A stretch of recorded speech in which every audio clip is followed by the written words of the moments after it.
Battlefield 2042 is undoubtedly the spiritual successor to Battlefield 4, and playing the beta and then going back to playing Battlefield 4, you can kind of see, the lineage between the two games. They feel very, very similar, and they look pretty similar as well. The gunplay is almost, I would suggest, almost exactly the same. Even the fact that Battlefield 2042, I know it's an early day to say this, but I think it kind of favours the DMR kind of gunplay, because you're engaging people generally at medium ranges rather than close range a lot of the time, and the DMR with its minimal recoil and more reach is definitely a good option. So the question is, though, how do they really compare? If you were a Battlefield 4 fan, will you have something to look forward to in Battlefield 2042? And I think the answer to that is absolutely, definitely yes. If you enjoyed Battlefield 4, I think you're going to feel right at home with Battlefield 2042. Is 2042 as good as Battlefield 4? It's difficult to say with just one map. I know, and I don't like to be negative, because I know we were all looking forward to Battlefield 2042, so much. But there's been a few things that have kind of got me questioning whether I'm actually even going to buy Battlefield 2042 this time at all. Whether I'm actually going to invest, more importantly, the time in playing this game and learning this game and then producing content for this game as well. I'm really not sure. And a big part of that for me is I don't think it looks as good. I don't think Battlefield 2042 looks as good as Battlefield 4. It definitely doesn't look as good as Battlefield 5 or Battlefield 1. And we're talking about last gen games here. Battlefield 2042 is a next gen game. The Battlefield 2042 footage you're seeing here is running an Xbox Series S.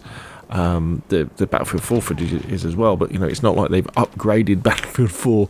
It does run better on the Xbox Series S. I think it runs at 60 frames a second, but definitely Battlefield 4 feels grittier, feels dirtier than Battlefield 2042 is. Now, a lot of people have said that this is probably because of the larger player sizes. We've got 64 versus 64, I think, haven't we, in Battlefield 2042? So there's a lot more stress on the server, and there's also lots of bots running around to fill up the server as well.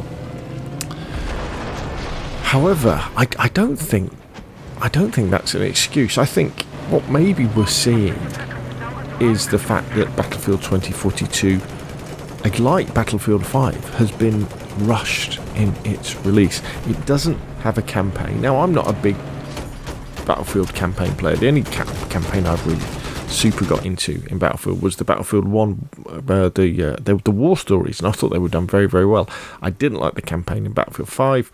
I've played a bit of the campaign in Battlefield 4 and Battlefield 3, but not all the way through. I kind of stopped after a while. But the fact that they're not including a campaign, and normally the campaign is a pivotal part of Battlefield, kind of indicates that they've had to throw an awful lot of resources at Battlefield 2042 to get it finished. Immersion, we've really got to talk about immersion. So Battlefield 2042 feels like a sandbox created to enable players to have battlefield moments. Air jets smashing into tanks, tanks firing their shells at helicopters and making them explode. People ejecting from a jet and then firing an RPG at another jet. It really feels like someone sat down, or a committee of people have sat down and said, okay, so we need big maps, we need battlefield moments, we need more explosions, we need all this stuff. It doesn't feel, yet anyway, like all-out war, like you're part of something bigger, you're part of a battle. It feels very much like a playground. It feels very much like a sandbox, and not immersive and realistic, in inverted commas, in the way that Battlefield 4, Battlefield 1, and even Battlefield 5 felt myself. It's early days, and I haven't made any final decisions yet. I need to play a lot more of the beta to really get an idea of how I feel about Battlefield 2042, and as I say, about investing that money, and whether you should think, they're very expensive, these games, on next gen consoles and last gen consoles. You're talking, at least £60 to get it. And you got to think, well, but there's so much good competition for Battlefield around at the moment. We've got the new Call of Duty Vanguard, you've got Hell Let Loose, you've got Insurgency Sandstorm. There's some very good first-person shooters out there. And the question is, will you get your money's worth from Battlefield 2042? It's definitely better than Battlefield 5. I've said that in my comparison video. It's nowhere near as good as Battlefield 1. I think it could well be in the ballpark of Battlefield 4, perhaps, if we get some really good maps on release, because it is so similar to Battlefield 4. But we'll have to see, won't we? I don't know. What do you think? Put your questions and comments down below. I'll leave you with the gameplay now.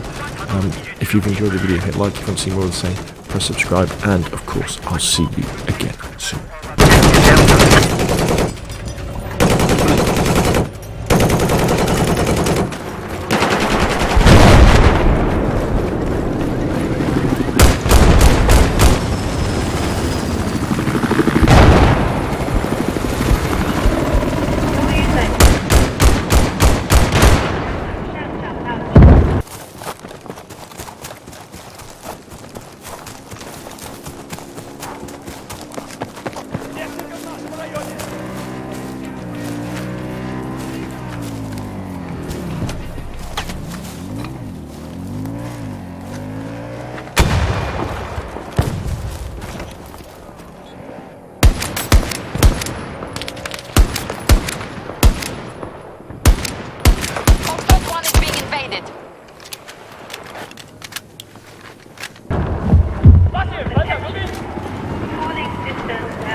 Forces at Charlie 1.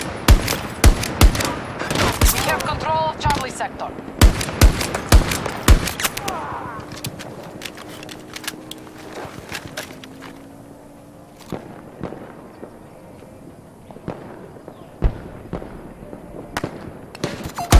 That's a hostile! West!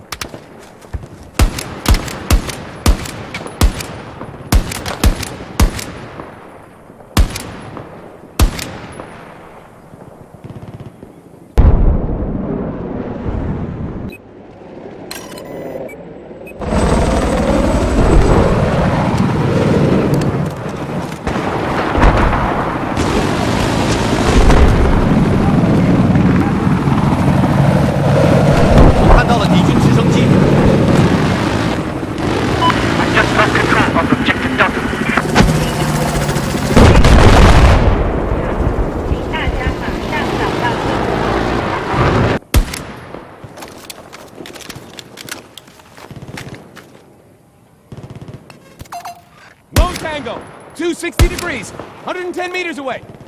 Objective Delta 1 has been lost.